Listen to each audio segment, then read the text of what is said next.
Hello, I'm Maxim Thorne. I'm a graduate of Yale College and the Yale Law School.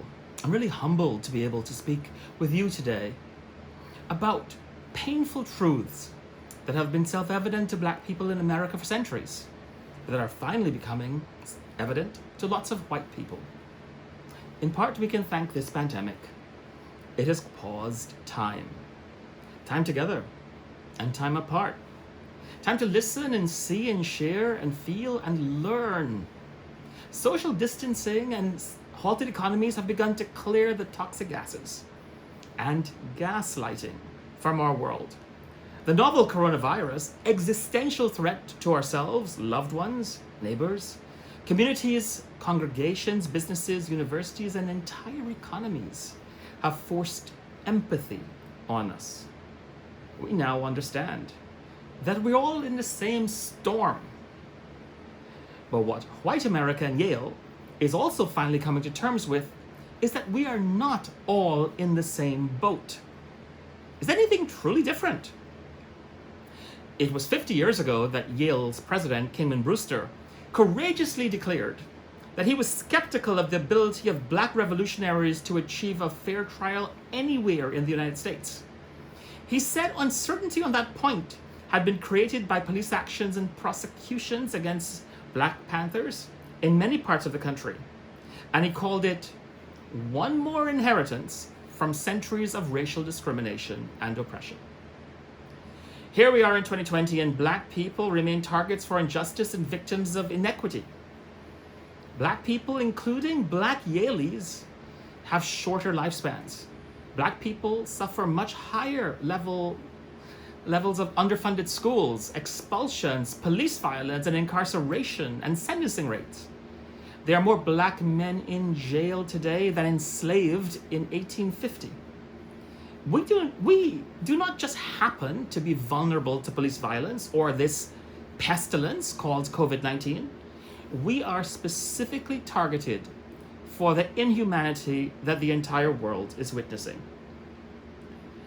Will this pivotal moment, triggered by the death of George Floyd, be a blip on America's timeline or a new awakening and the charting of a new course for our country and for our university? We've all been humbled by this pandemic. We should also be humbled by how much we know now that we got wrong about American life and culture. At home for weeks, we've all collectively borne witness to the impact of this pandemic and the videos, the awful videos of racist and evil actions directed at Black people mostly, but others too. Stop for a moment to rethink the last few years, to reflect on the narrow thinking and false assumptions that have hurt people of color. Why was it ever questioned that we needed more diversity, equity and inclusion in our boardrooms, offices, and schools? Why didn't we respond appropriately, rather than punitively, to Colin Kaepernick when he courageously and non-violently took a knee at a football game to protest police violence and racial injustice? In the 1970s, President Brewster was vilified by many alumni and some students for being too lenient towards anti-war protesters and people in the civil rights movement on Yale's campus. Many alumni attacked him for reducing the number of alumni children legacies accepted and for allowing women and people of color to gain admission. Today, I see a vastly more multicultural and gender-equal Yale than when I was an undergraduate and law student. I see on the streets of New Haven, in New York, New Jersey, New Zealand, New Guinea, a new world of young people of all races, gender performances, and fluidity, social, economic, and cultural backgrounds shouting from the tops of their lungs, Black Lives Matter. That was unimaginable when I was at school. We no longer support racial exploitation or sex discrimination or sexual orientation discrimination, and much more. Even this conservative Supreme Court, this very month, has shown how advanced we have come. at least with sexual orientation and gender performance. We all want to breathe and in clean air. We want everyone to be able to do more than just breathe. We have come far, but not far enough from what Frederick Douglass observed in What to the Slave is the 4th of July. He said, "You can bare your bosom to the storm of British artillery, to throw off a 3-penny tax on tea, and yet wring the last hard-earned farthing from the grasp of the black laborers of your country." How much of that has changed because of this pandemic? I think a lot. This pandemic's pause has cleared the air, literally and symbolically. Were some of our assumptions and actions wrong about racial disparity because of lack of knowledge, empathy, kindness, understanding, arrogance, or selfishness? Some or all of the above.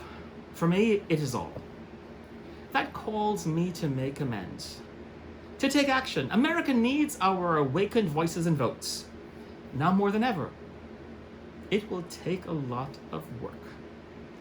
We've already shed too much blood, created too many martyrs. We don't need any more. The Freedom Riders of 1964 could only dream about the diversity of the Americans we see on the streets in protest, taking a knee to end police violence and in support of Black Lives Matter.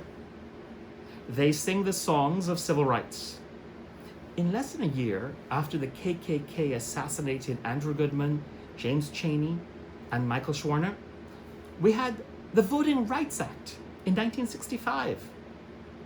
A Yalie, Nicholas Katzenbach, was Attorney General, and he fought hard for its passage and successfully defended it in the US Supreme Court. Now that our collective consciousness has been undeniably raised, let's channel it towards fighting inequality. All of Yale's power and better angels should take up the cause to reinvent America, reinvent what policing and security means at this time. We can force our politicians to remove voter suppression barriers and increase vote by mail. Our health and democracy depend on it. We can abolish chokeholds and qualified immunity that protect and coddle police violence. We can provide health care to all as a human right. We can end property tax-based school district funding that deliberately harms low-income children. I know. I used to run a Head Start system in New Jersey. I know. We are Yale, and we should be the change that we seek. I have changed over the past weeks. I know you have too. I see a bright future unfurling. A Black woman of Yale from Georgia. Stacey Abrams is a leading contender for vice president. I see money being reallocated to meet community needs rather than to militarize over-policing in communities of color. I see people giving generously to support our democracy, our voting rights, and those in need, even as the economy tumbles. I see a magnificent multicultural movement for change unfolding that we must be part of. I see lots of young people engaged. I am the managing director of the Andrew Goodman Foundation. We focus on young people's voting and civil engagement. I see women and men. I see gay symbols. I see religious ones. I see school mascots. I see immigrants. I see posters in every language saying Black Lives Matter. I am hopeful. Indeed, this is a moment in time that will forever define us and our institution, Yale. Silence is endorsement. We cannot be silenced. Another great Yalie said, silence equals death. It is true in AIDS, it is true in COVID-19, it is true with systemic racism. Let us use our platform of privilege to amplify and invest in the multicultural and especially young voices seeking racial justice and the promise of a fair and equitable and plural democracy.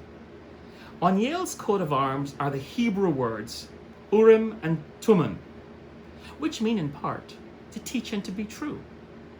they are also used to answer the question, innocent or guilty. Let's use our Yale education to be on the right side of history, to repair the world and achieve a better life for all of us.